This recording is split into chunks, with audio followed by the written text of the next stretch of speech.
এত বেশি আবেগ ভালো না। ভালোবাসা ভালো জিনিস, অতিরিক্ত আবেগ ভালো না। আল্লাহ পাক আমাদেরকে বাস্তবতা বোঝার তৌফিক দান করুন। বাস্তবতা আমি আপনাকে দেখাচ্ছি। বাস্তবতা হচ্ছে এই যে বাংলাদেশের 90% মুসলিম দেখবেন, তার মধ্যে 90% 5 ওয়াক্ত নামাজ পড়ে না। এটা হচ্ছে আপনার বাস্তবতা।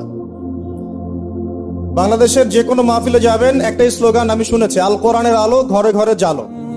সুন্দর কথা, কিন্তু আপনি খেয়াল করে দেখবেন ম্যাক্সিমাম পরিবারেই কোরআনের আলো জ্বালার মতো কোনো মানুষ নাই। আপনি জরিপ করে দেখবেন যে 90% মুসলিমের মধ্যে কতজন মানুষ বিশুদ্ধ করে কোরআন তেলাওয়াত করতে পারে। আপনি দেখবেন 80%ও পারে না। কিন্তু এই কোরআনের জন্য জীবন দিতে চায়, সেই বইটা সে অর্থসহ পড়তে পারে না। বাস্তবতা এক জিনিস, আর যা দেখছেন এগুলো আরেক জিনিস। এগুলোর মধ্যে কোনো মিল নাই। এগুলো বাস্তবতা। যারা নামাজ পড়ে 5 ওয়াক্ত, তাদের মধ্যে কতজন জামাতের সাথে নামাজ পড়ে সেটাও একটা বিষয়। এখানে গিয়ে পার্সেন্টেজ আরো কমে যাবে। যারা নামাজি ব্যক্তি, তাদের মধ্যে কতজন রিজিক হালাল, এটা আরেকটা বিষয়। ঘরে ঘরে ঘুরে দেখবেন যে বেশিরভাগ মানুষের রিজিক হারাম, বেশিরভাগই। আমরাও কিরকম করে, এই যে ধরেন আপনি একটা মাদ্রাসা শিক্ষকতা করছেন, মাদ্রাসার একটা দায়িত্ব আছে আপনার। আপনি ধরে নিয়েছেন যে এই রিজিকটা আপনার হালাল, কিন্তু মাদ্রাসার দায়িত্ব পালন করতে গিয়ে যদি আপনি দায়িত্ব অবহেলা করেন, আপনার রিজিকটা হারাম।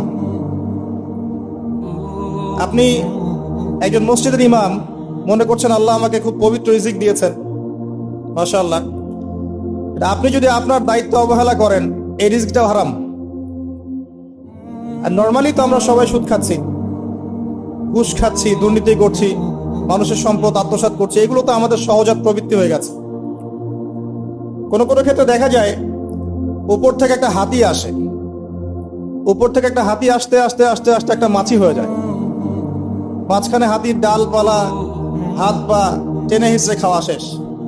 এই সমস্ত রিজিক হারাম, ম্যাক্সিমাম রিজিক হারাম আমাদের। বাস্তবতা অনেক কঠিন। বাস্তবতায় গিয়ে দেখেন যে কতজন মানুষ যাকাত আদায় করে।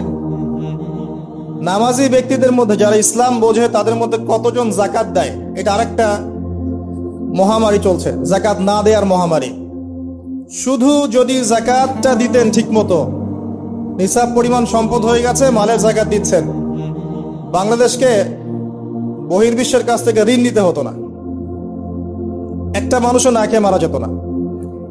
যাকাত আমরা দেই না, এখানে অমুসলিমদের কোনো ভূমিকা নাই, আমরাই যাকাত দেই না। বাংলাদেশে এমনও ব্যক্তি আছে যাদের যাকাত কালেক্ট করলে একজনের যাকাত থেকে 100টা পরিবার চলবে, কিন্তু এটা কালেক্ট করার কোনো সিস্টেম নাই, এবং সেই ইচ্ছাকৃতভাবে দিচ্ছে না, আমরাই দিচ্ছি না। আপনি সমাজে ঘুরে দেখবেন কতগুলো পরিবার আছে যেগুলোর মধ্যে পর্দার বিধান কায়েম আছে। বাস্তবতা খুব কঠিন। আর যা দেখছেন আইওয়াশ, শোডাউন, এগুলো দিয়ে ইসলামের বিজয় কখনো হবে না। যত বেশি আইওয়াশ করবেন, শোডাউন করবেন, বাড়াবাড়ি করবেন, তত ইসলামের নূর